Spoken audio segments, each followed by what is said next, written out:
Hey everybody, Wolf here with Wolf's Reviews, doing another review. This one is going to be dated and seems out of place, but it's really just for a reference. I'm going to be doing a review on, let's see, focus is my iPhone 3GS. Yeah, that's an Xbox sticker I got off a controller because really I don't like Apple, but we'll get more into that now.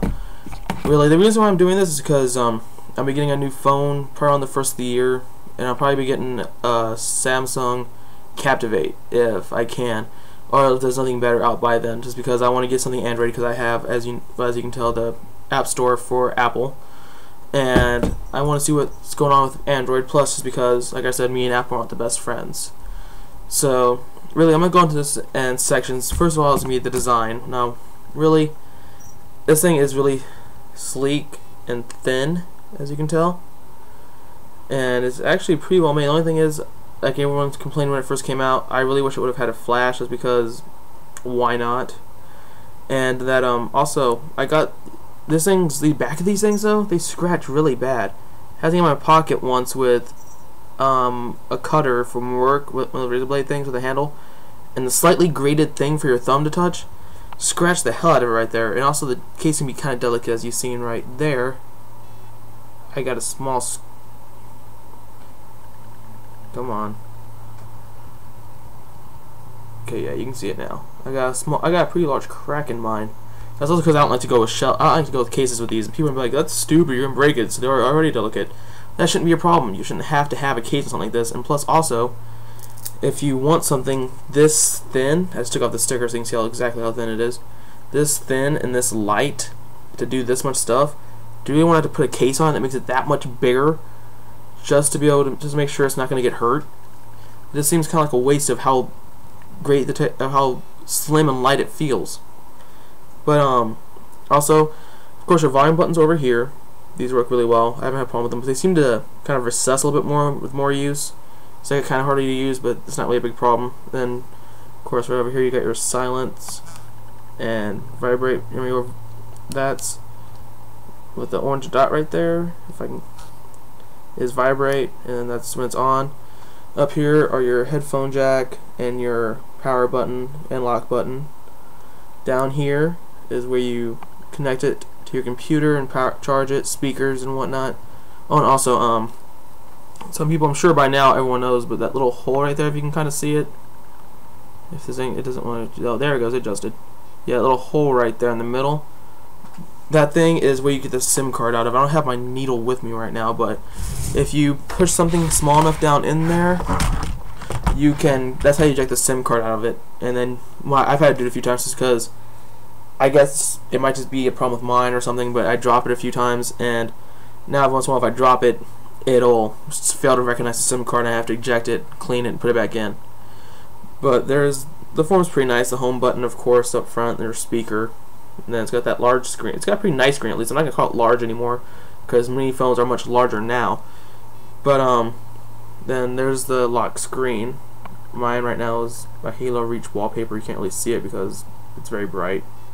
And of course, right when it focused, it went off.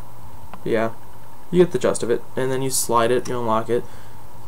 And then you get... Now, this is one thing that really bothered me about them.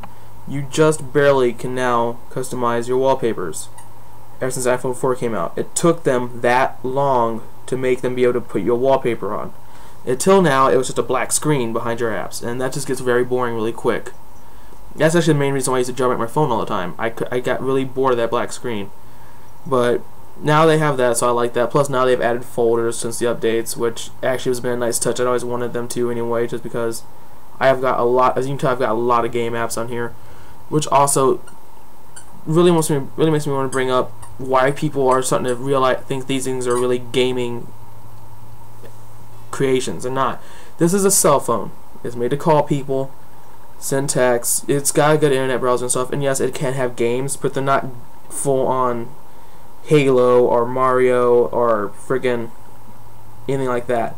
These are time wasters. It's just things to do for fun. People are now starting to get these things like, oh, this is the next generation of gaming. It's not. The next generation of gaming is going to be whatever consoles come out next. Sony is apparently, I've heard a report of them coming out with the next PSP, which is going to be integrated with Sony Ericsson and be a phone/gaming console. which does sound kind of a good idea. Sounds kind of like what people think this is now, but really well done. But it's also being thought it might be like the PSP Go and just come out and people like meh and not get it.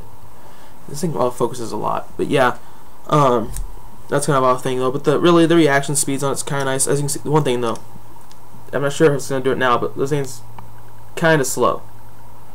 See, let's lock it again. Press it.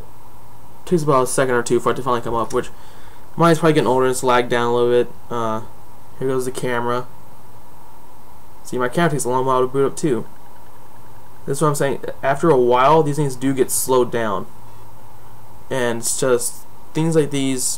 When you get them, you want them to work forever. But as things eventually they get wear down, and so I'm pretty sure if I restored it, it'd probably work a little bit better if I didn't drop it so much.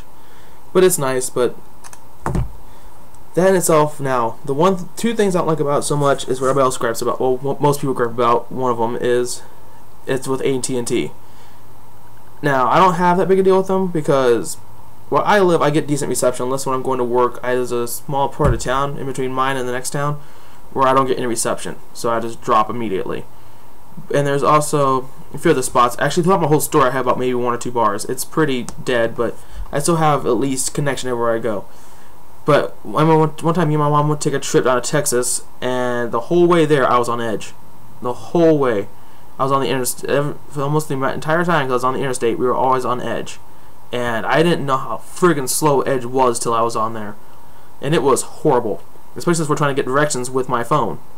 But aside from that, that wasn't all that bad. I have decent coverage. But also, the unlimited data plan now is gone. So if you don't have if you didn't get unlimited data before this, you can only get up to 2 megs or up to 2 gigs. Those are the 2 plans, I think.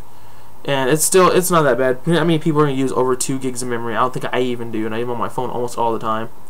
But since I did get unlimited data before that, it's not that big a problem for me, but it could be for other people. Especially with, again, the iPhone. It's supposed to be this big miracle phone, and then it's got these limitations on it. But really, that's I have to gripe with AT&T now. I have a real problem with is Apple. I've had a lot of big problems with them just because the warranties are for crap. If anything happens to their stuff and it's not directly related to their software, you will not get it. It's not covered by the warranty. And also, if you want, you cannot customize anything from them. Nothing. It's almost nothing's customizable. Look at all your iPods. You can't do crap with the thing. It's just there. And the same thing goes with the iPhone. Up till here recently, you can download your apps, of course, but the App Store is already very stringent on what you can have. They won't even let things that are even similar to certain games that you have to pay for on there because then they'll lose revenue apparently. And of course they don't have enough money as it is because they're Apple. They need more.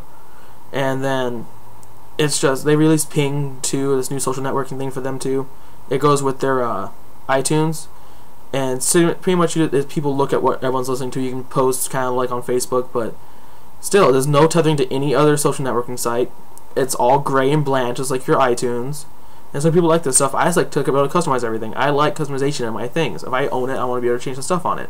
So I've always jailbroken my phone up till now, and the only reason I'm not is because A, there's not a decent enough jailbreak yet. You don't have to downgrade your phone, jailbreak, then re-jailbreak, or downgrade and get the new firmware, customize it, jailbroken, and then install it. So it's just a big process.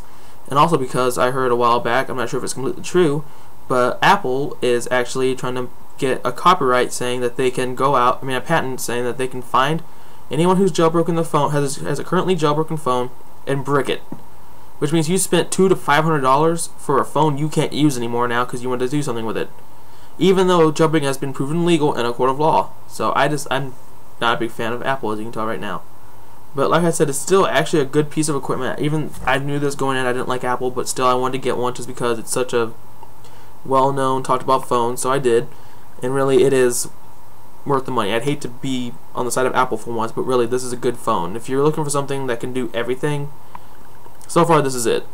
There's stuff out there now that looks good and does the same kind of stuff for the most part, but this is always going to be the benchmark because this is where it started. So really, if anyone's still on that edge about getting an iPhone or not, really you should give them a look. At least for the 1 to 2 years that your contract is. Get one, play with it, see if you like it or not. If not, you can go back to your old phone. You already have them. You get to keep those forever. So it's not that big a deal. and then you still have it just to have as a music player in an app store, because that's what I'm gonna do with it when I get my Android phone. It's still gonna be my music player, and I'm gonna have the app store on it, and so then I'll have my Android phone too to mess around with it. But anyway, for right now, I'm gonna give this thing a good solid 5 out of 5, sadly, just because it's actually a very good piece of equipment. I have not had many problems with it, aside from like the customization, but really, as far as base working and use go, it's an amazing phone. Once I get my new phone, I will be doing a review on it, so stay tuned for that. And hopefully like, comment, rate, subscribe, all that good stuff. And I will see you guys later. Have a nice day.